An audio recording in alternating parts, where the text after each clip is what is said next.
Saya adalah Muhammad Salih. Ini adalah kisah saya. Aku kena berada kat satu level sama dengan dia orang. Kita kena perlu menghasilkan satu result yang lebih bermakna untuk kita mewarisikannya kepada kita. Perlu belajar dan belajar dan belajar dan belajar.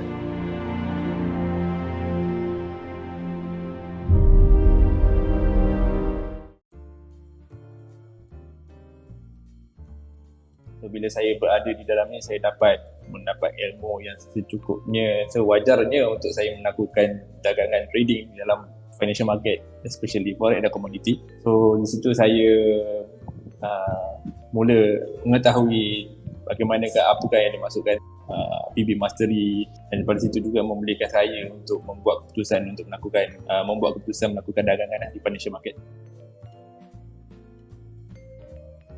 Saya start mengenali forex ni boleh dikatakan pada mengetahui itu lama dah lah. Mengetahui itu daripada saya pun rasa lebih daripada masa zaman belajar tu. Saya ada terjumpa laman web dikatakan Baby Pips masa tu untuk lebih kepada ilmu untuk trading. Tapi masa tu saya just baca gitu, saya just mengetahui candlestick itu apa low, high, low. Masa tu je saya just mengetahui, tapi tidak proceed further lah masa tu. Just sebagai ilmu saya ketahui masa zaman belajar masa tu. Lepas tu saya stop untuk tidak buat apa-apa mengenai forex. Dan start daripada tahun lepas pada masa PKP 1.0 saya melibatkan diri saya dengan financial market, tapi bukan dalam forex. Tapi bila saya lebih mendalami, mempelajari apa itu financial market yang ada ni, terdapat pelbagai medium yang boleh kita melakukan trading seperti stock, forex dan crypto dan sebagainya. So, masa itu baru saya cuba untuk belajar daripada stock, dan daripada stock tu pula saya rasakan saya macam ada satu lagi kekurangan. Maksudnya saya tak cukup lagi sesuatu ilmu yang ada untuk saya belajar lagi. So, dalam financial market ni besar. Okay, bila mengetahui financial market ni bernilai 7 trilion dolar dalam pasaran dunia global, secara globalnya, so, membuatkan saya rasa ini adalah satu medium peluang untuk saya untuk mendalami apakah itu bidang dagangan financial market yang lebih detail lagi adalah forex. Dan membuatkan itu saya mula mencari daripada YouTube apa itu forex, dan daripada pencarian saya di YouTube tu yang membawa saya terjumpanya RTFTT. Bila saya dah jumpa RTFTT di YouTube, video yang pertama saya buka masa tu adalah live coach pada malam tu dalam bulan 3. Masa tu saya tak ingat apa nama session tu. Bila saya klik di video tu, first word yang keluar, babi sial anjing. So masa tu adalah coach tengah marah, dalam situasi marah lah. So daripada situ kata, kenapa? Apa hal orang tua ni kan? Dah lah first time buka video tu, dan first time pula buka-buka, itu adalah 3 perkataan yang pertama keluar daripada mulut coach. Kata, garang betul orang tua ni kan. So buatkan saya rasa, ini okey, tak apa, kita cuba dengar. So bila saya dengar apa yang coach ajarkan pada malam tu, pada hari pertama yang saya jumpa RTFTT tu, buatkan saya rasa macam okey, dia dalam keadaan dia marah, so dia boleh calm down, and then dia boleh mengajar pula selepas tu. Bila kita dalam keadaan marah, saya respect kat coach. Kalau diri saya ni, bila saya keadaan marah, saya lepas tu saya memang takkan ada mood untuk mengajar, kalau saya lah. Tapi bila coach tu dalam keadaan marah, dia dah marah-marah tu, lepas tu dia menurunkan silibus pengajaran dia tu. Okey, dahsyat orang tua ni kan. So saya tengok video tu pada hari tu, and then coach ada bagi link untuk join group Back to Basic.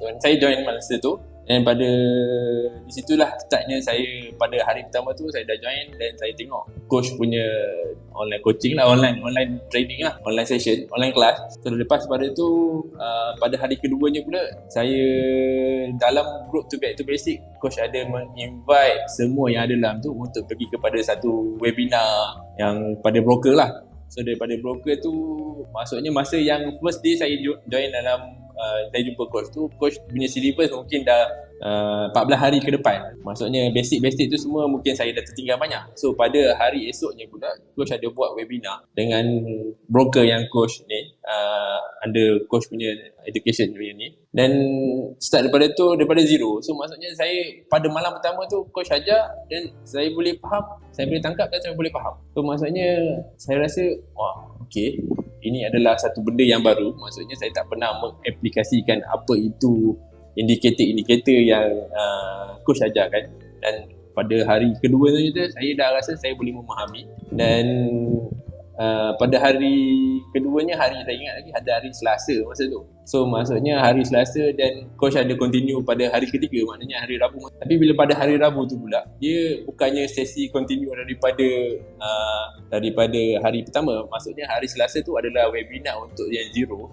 Tapi pada hari Rabu tu dia ada lebih kepada support session. So maksudnya kenapa tak ada continuation kat sini kan. So start daripada situ saya rasa macam ada satu yang mungkin ilmu saya yang malam tu mungkin start daripada masa tu ajar untuk setting moving average dengan PB. So masa tu saya rasa macam ada yang tak cukup lagi. So saya pun cari di YouTube RTFTT apa yang start daripada zero dan saya tengok balik lah daripada awal apa-apa yang saya terjumpa lah masa tu. So di situlah bermulanya saya mengenali dan mengikuti coach lebih lama lah hingga ke hari ini. Saya tak ada satu komuniti yang support untuk macam mana saya nak menjadikan diri saya lebih baik daripada apa yang saya ada sekarang ni. So, permasalahannya saya adalah saya tak ada role model yang boleh jadikan sebagai rujukan, menjadikan sumber inspirasi untuk saya pergi lebih jauh. So di RTFTT inilah yang membantu saya untuk memberikan satu katakan push factor untuk saya pergi, insyaAllah pergi lebih jauh lah. Sepanjang saya hidup dalam 34 tahun ni, saya tidak pernah didedahkan langsung mengenai macam mana kita ingin step forward, macam mana kita ingin berjaya, macam mana kita nak mempunyai satu matlamat. Especially kalau kita relatekan dengan financial market ni, kepada financial freedom, time freedom semua. So, bila berada di dalam komuniti RTFTT selepas saya join masterclass, dan situ saya memberikan satu input dari segi rohani, spiritual yang memberikan saya kesedaran bahawa kehidupan kita ni perlu lebih, kita perlu menghasilkan satu result yang lebih bermakna untuk kita mewarisikannya kepada anak-anak kita, kepada family kita, yang bila satu hari nanti, maksudnya coach selalu berkata kan, design our death. So maksudnya saya rasakan saya perlu untuk designkan future saya dan family saya supaya bila saya tiada di dalam dunia satu hari nanti, maksudnya saya tidak membebankan kepada family saya, kepada isteri saya, kepada anak-anak saya apa yang telah saya bebankan sepanjang saya berada di dunia ni. Contohnya dari segi kewangan, dari segi hutang, dari segi komitmen, itulah satu beban dari saya. So maksudnya bila berada dalam komuniti RTFTT ni, kesedaran dari segi spiritual dan rohani ni yang membuatkan saya tersedar apakah nak menentukan nilai arah dalam progression diri kita. Sebagai contoh, coach ada pesan kepada Rima kita pada contohnya apakah progression dalam diri kita, contohnya kesihatan, hubungan, kewangan. So maksudnya benda tu sebelum ni tak ada siapa yang, mungkin saya ni adalah jenis yang tak berapa rajin nak membaca, tapi bila kita berada dalam satu komuniti yang bercerita apa yang patut kita buat dan apa yang patut kita tak buat, so maksudnya ia memberikan kita satu fikiran pada sedar yang maksudnya okey, selama ni aku tak pernah tahu pun benda ni, pasal benda ni, dan bila dah didedahkan cara benda ni dan kita cuba untuk apply, maksudnya secara tak langsung dia memberikan kita satu result. Benda ni kita kena pegang pada, bagi saya still lagi belajar macam mana nak improvekan diri saya daripada seorang yang boleh dikatakan sebelum ni saya ni adalah jenis pandai-barat. Bila berada dalam komuniti ni, bila didedahkan kenapa kita perlu berada dalam situasi tu, kenapa kita tak boleh aku berubah. Pada perubahan tu yang membuatkan kita lebih berdisiplin. Bila kita lebih berdisiplin ni maksudnya dia boleh relatekan balik dengan kita punya trading punya efek kepada trading kita juga. So maksudnya sekarang ni bila ada pendedahan daripada segala apa yang coach bagi ni, dia memberikan kita, saya suka cakap lah, benda ni macam push factor yang membuatkan saya berubah daripada mendekatkan diri lebih kepada contohnya sebagai contoh, lebih kepada family kan. So So bila merasakan, sebab saya bekerja, boleh saya dikatakan masa saya bekerja, saya kurang masa dengan family. Saya akan boleh jadikan weekend husband. So sekarang ni Alhamdulillah lah, sebab PKP, mungkin sebab company saya tak ada job, so saya boleh berada dengan family. So saya merasakan PKP ni macam memberi saya peluang. Okay, kalau satu hari nanti, kalau jika saya berada dalam keadaan yang saya impikan, iaitu financial freedom dan time freedom, maksudnya apa yang saya telah lalui sekarang ni sebagai satu macam benchmark untuk pengalaman awal lah, senang katakan. Maksudnya inilah yang nak ada. Maksudnya saya boleh berada di rumah, boleh berada dengan family. So ini adalah yang saya impikan. Tapi dalam PKP ni membuatkan saya lebih banyak masa dengan family. Bukannya sebabkan PKP saja, mungkin sebab saya tak boleh pergi bekerja, saya berada di rumah. So maksudnya saya dapat membayangkan satu hari nanti, kalau jika saya boleh ada dalam financial freedom ni dan time freedom nanti, so inilah yang saya inginkan. Maksudnya berada dengan orang sayang. Sebenarnya benda tu, kalau saya dalam tidak berada dalam aktiviti, ada pendedahan pun yang buatkan kita didedahkan dengan apa yang coach ajar dalam coaching, especially lah macam visualization, gratitude journal, free writing, itu semua saya jujur cakap saya tahu, tapi saya tak pernah nak mengaplikasikannya. Dan bila dicuba untuk aplikasikan dirinya, sedikit sebanyak saya nampak ada perubahan lah diri saya. Saya menjadi lebih, saya rasa boleh katakan saya lebih calm lah, lebih tenang.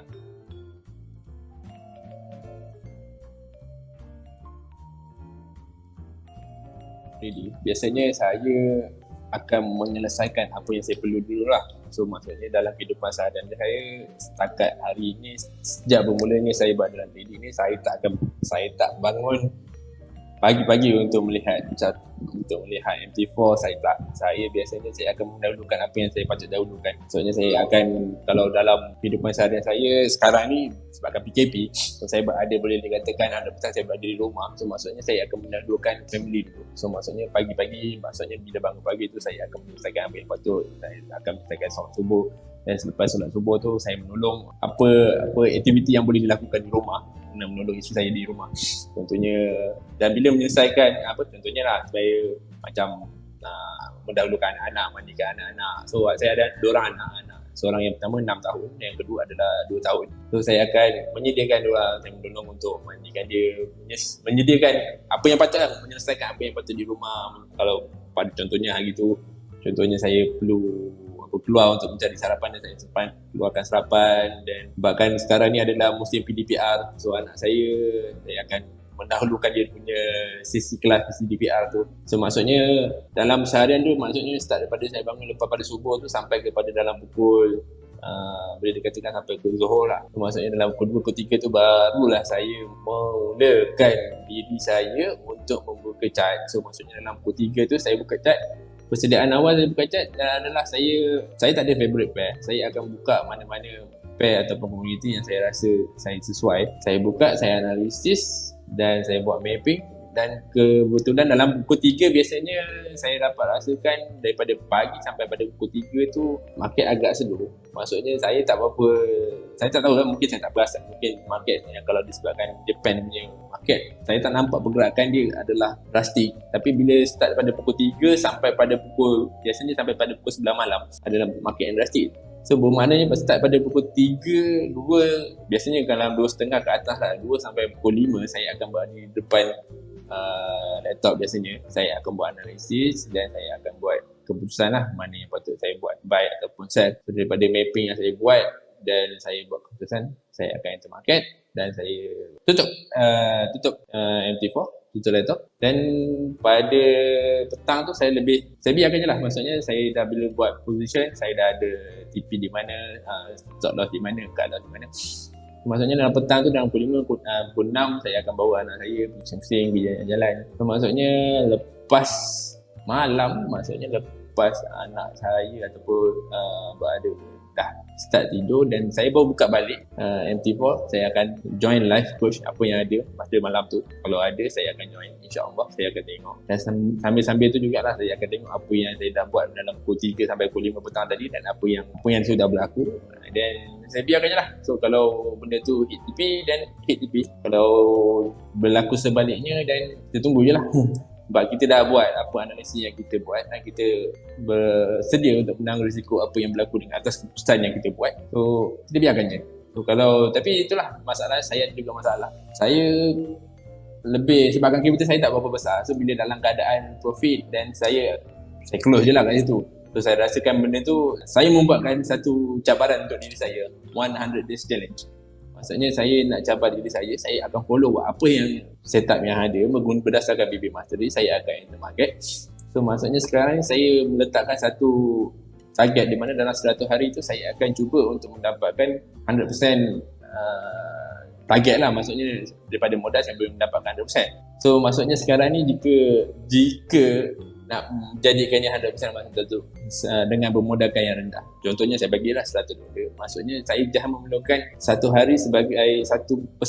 Maksudnya $1 saja profit kan.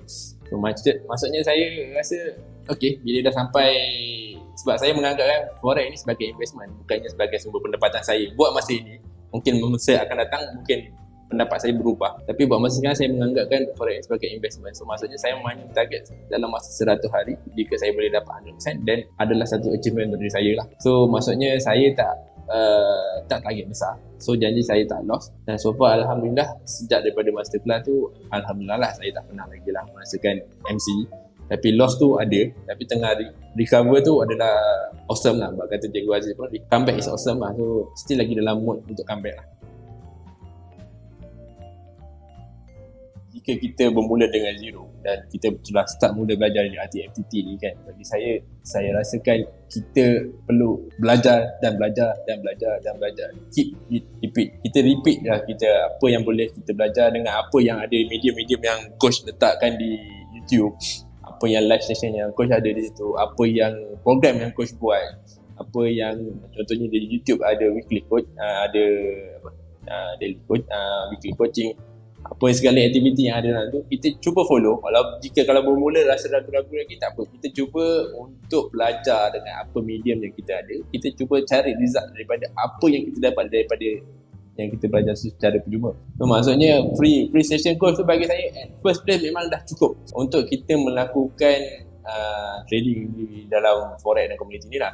So bila kita dah ada satu keyakinan dan bila rasa diri kita okay, aku rasa aku boleh pergi, dan baru pada situ baru kita boleh start macam yelah, kalau nak lagi go further, maksudnya dengan apa yang benda yang coach ajar secara online tu boleh memberikan result.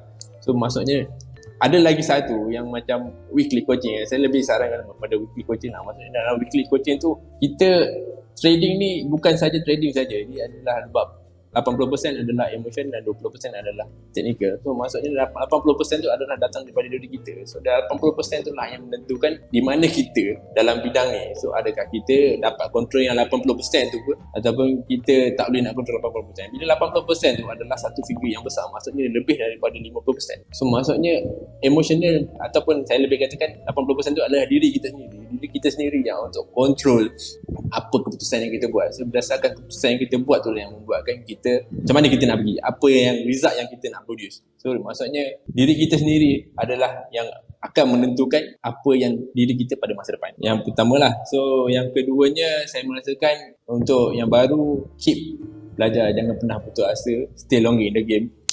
Itu adalah satu yang saya pegang. Kalau kita give up di tengah jalan, so maksudnya kita macam dah putus asa. Maksudnya kita tak sampai lagi satu state yang maksudnya kita cepat give up. Jangan give up lah. Bagi saya jujur saya cakap, memang sebelum ni saya zero, tapi bila saya keep repeat apa yang kelas-kelas yang ada, saya tengok daripada coach daripada zaman saya sajalah, saya tengok dekat daripada first video coach yang di YouTube yang tak ada pun related dengan forex masa tu. Tapi tak adalah semua saya follow. Saya tengok, tapi saya tengok apa yang ada satu series yang lengkap, maksudnya daripada back to basic ke FLRC ke, so segala session yang ada. So daripada situ pemahaman kita berbeza. Maksudnya first time bila kita tengok coach punya kelas, kita mula faham, tapi kita tak berapa nak faham, bagi saya lah. So bila kita tengok yang lain pula, contohnya pendetailan setiap apa yang ada dalam video tu adalah berbeza. So maksudnya apa yang coach cerita pada masa tu adalah tak sama dengan apa yang coach cerita daripada yang first mula. So bila kita makin banyak kita tengok, makin banyak kita repeat, kita lebih, bagi saya lebih memahami. Contohnya dulu macam saya nak mengenali candlestick trend tu pun okey, masa first saya tengok memang saya tak faham. Maksudnya tak faham, maksudnya okey, apa yang trend, apa yang tak trend. Tapi bila repeat balik, okey, saya dah mengetahui okey, ini adalah candlestick trend, adalah uptrend ke ataupun downtrend ke. So daripada situ, pengulangan yang berlaku yang saya buat adalah memberikan saya kefahaman yang lebih. So maksudnya bila dah faham yang lebih, maksudnya kita lebih technically kita dah conquer kat 20%. So dekat bila kita dah conquer kat 20% tu kan, kita tak still lagi ada 80% lagi yang perlu untuk kita pergi jauh. Bagi saya 80% tu ada di dalam RTFTT ni. So 80% ni lah yang dapat membentuk diri kita kalau kita follow, kalau kita buat apa yang ada 80% yang diberikan dalam RTFTT ni. InsyaAllah saya rasa kita akan membuat diri kita lebih elok daripada apa yang diri kita ada sekarang ni. Dan jangan anggap benda ni sebagai skim sebagai lah, maksudnya hari ni saya invest trade forex dan esok saya nak keluar Lambo kan. Tak, cuba berfikiran yang kita untuk pergi lebih jauh daripada tu. So maksudnya jangan ambil masa 1 bulan, 2 bulan, cuba untuk 1 tahun, 2 tahun, 5 tahun dan 10 tahun. InsyaAllah saya mendoakanlah diri saya dalam masa setahun, 2 tahun ataupun tahun-tahun yang akan datang ni, saya menjadi apa yang saya impikan dan apa yang saya pernah share dalam weekly coaching, apa yang saya impikan, itu menjadi satu kenyataan lah, insyaAllah. Saya cuba untuk leveragekan peluang yang ada untuk saya berada dalam satu situasi yang aim yang saya letak, mission saya yang saya letakkan, adalah matlamat yang saya letakkan adalah kepada financial freedom dan time freedom. So maksudnya sekarang ni saya lebih kepada cerita financial freedom lah. So maksudnya dalam financial freedom ni kan, dalam RTFTT ni memberikan saya peluang macam mana kita nak identify model of income kita yang boleh kita pergi ke arah pada financial market. Contohnya macam aku pernah ceritakan lebih kepada linear income, residual income, multiple income kan. So sekarang ni saya tengah mencuba mendapatkan satu sumber income selain daripada self trading yang saya lakukan lagi.